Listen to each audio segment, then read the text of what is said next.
ng gusto natin, makukuha natin. Minsan kahit paghirapan mo, at kahit ano gawin mo, hindi pa rin mabapo sa'yo. Hindi naman lagi aayon sa'yo ang panahon. Pero hindi ka dapat malungkot, kasi malay mo, yun talagang para sa'yo, mas higit pa sa mga bagay na gusto mo, at mas higit pa sa mga bagay na pinaplano mo.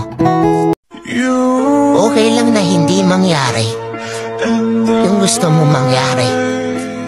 Ang hindi okay, yung hindi mo man lang sinubukan gawin, yung alam mong kaya mo naman gawin. Tandaan mo, mabigo ka man, ang mahalaga sinubukan mo.